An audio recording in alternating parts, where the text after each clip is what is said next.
I want to say a quick thank you to all 10,000 followers, subscribers to the channel. I appreciate every single one of you. With that being said, let's get into Tucker Carlson and how he said that he thinks that the U.S. might be inevitably in a situation where it could be a civil war. He said it here on Twitter. Let's go ahead and get into it. Depressing, but here's the truth and something you should keep in mind over the next few years. The United States, two things to keep in mind. The United States is moving, not inexorably, but still moving toward civil war, number one. And number two, civil wars are the very worst kind of wars, worse than any kind of war fought against a foreign adversary. So to number one, why is America moving towards civil war? For the same reason all countries that wind up in civil war get there, because the differences between their population, between people within their borders, becomes too great to bear. I don't know how you guys feel about Tucker Carlson, but the way I look at it is like there's a lot of things that he's right about, it seems like, and then there's a lot of things that he's just a little out there for me. Decide I have nothing in common with the people who live near me, and I don't want to live near them anymore. In other words, diversity, difference, is actually intolerable to most people. Not necessarily racial diversity, though sometimes that too, but diversity of all kinds.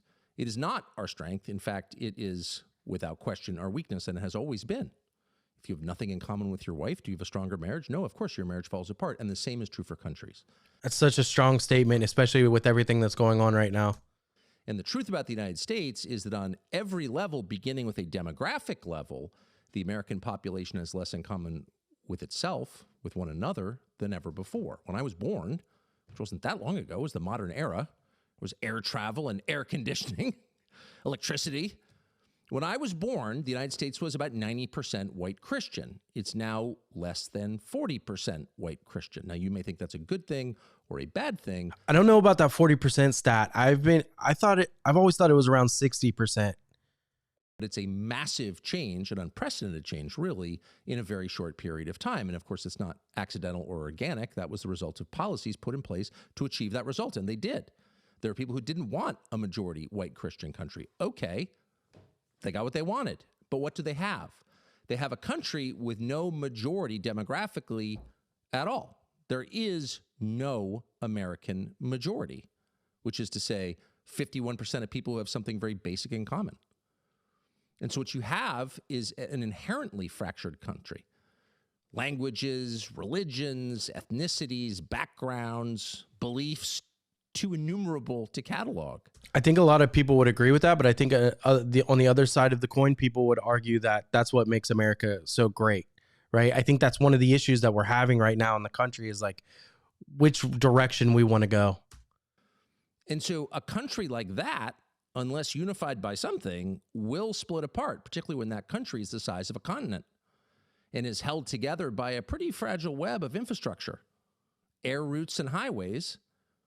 And so unless you are very self-conscious about keeping it together physically, but also spiritually, explaining to people why they should have any regard at all, much less any obligation to people in, say, the next town, much less the next state, unless you do that self-consciously, unless you inculcate a sense of national identity, it will by nature fall apart.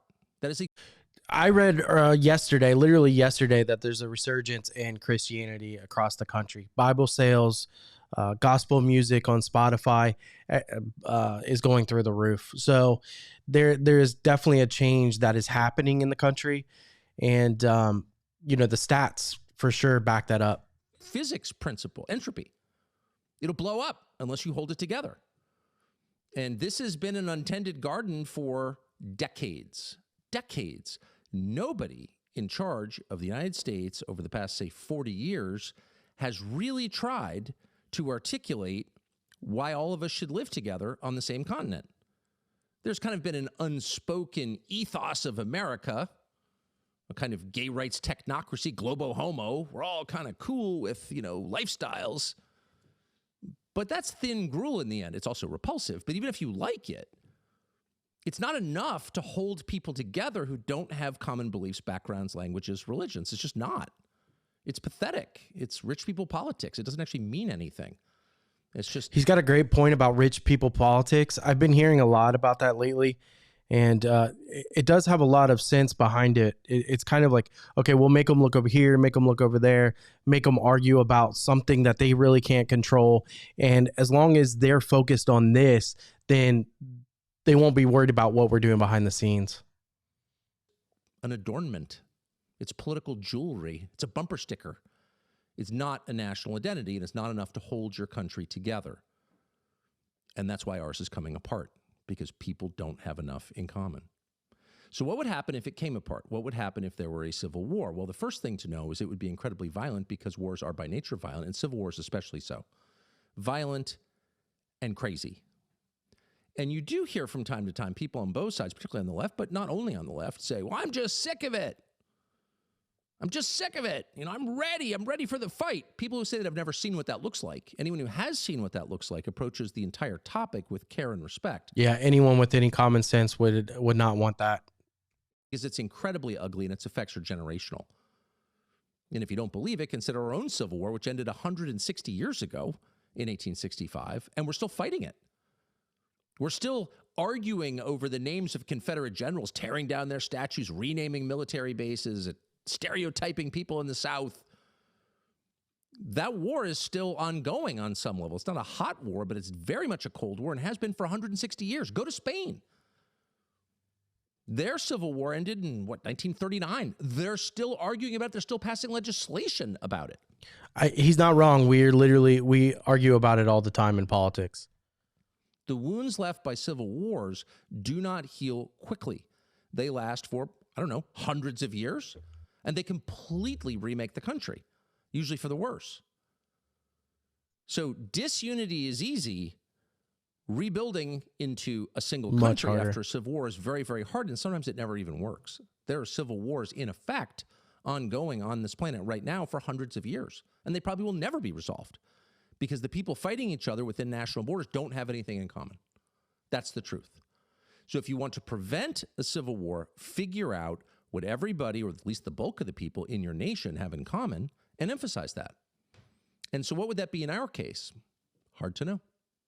In fact, at this stage, really the only realistic hope for national unity is spiritual revival, is a place where most Americans wake up to realize that God exists and created every single person in the United States of America. And that's what we have in common, our humanity. So a lot of people would argue that's in our foundation of the country, right? Of how this country started. And I know that people are going to be arguing that in the comments, but it is what it is, right? If you ever listen to Charlie Kirk, he talks about the foundation of how it was all created and how everyone, not everyone, but most people that were involved in creating the Constitution had to be religious or were religious and believed in Jesus Christ. Because our common humanity is meaningful by itself, but because our common humanity comes from God and we're created in his image. And only when people truly realize that will they hesitate before killing each other. But in the meantime, and we hope that comes soon, but in the meantime, there is a step that the government at all levels, federal, state, and local, can take to restore at least a sense of calm in the midst of rising chaos. And if you can't smell that right now, then you obviously have long COVID, because it is redolent. This country is on the brink. And in fact, you saw the normal dummies today on social media taking pictures from Portland, Oregon. Everything is fine here in Portland. Okay, guys, I don't know how you guys feel about all of this. This video is about an hour and a half long, so we're going to cut it there. I think he's got good point. Look at his mouth there. I think he's got a lot of good points. Again, I believe I like a lot of the things that Tucker says, right? And I have for years, maybe decades. But he has been a little bit more, he's been more critical and more outspoken, probably ever since COVID. And, I'm not saying he's right or wrong. I think most of the times he probably leans towards being right than wrong. And, with a guy with kids, this is something that bothers me and has for a while, probably ever since COVID, when everything was going down. It was, that's when things really started getting weird in the country. And then not only after that, then obviously you had Biden, and half the country um, thought he was going in the complete wrong direction. And now we have Trump, and the other 50% now think that of him. That's just kind of where we are in the country. And I think we have to watch the temperature.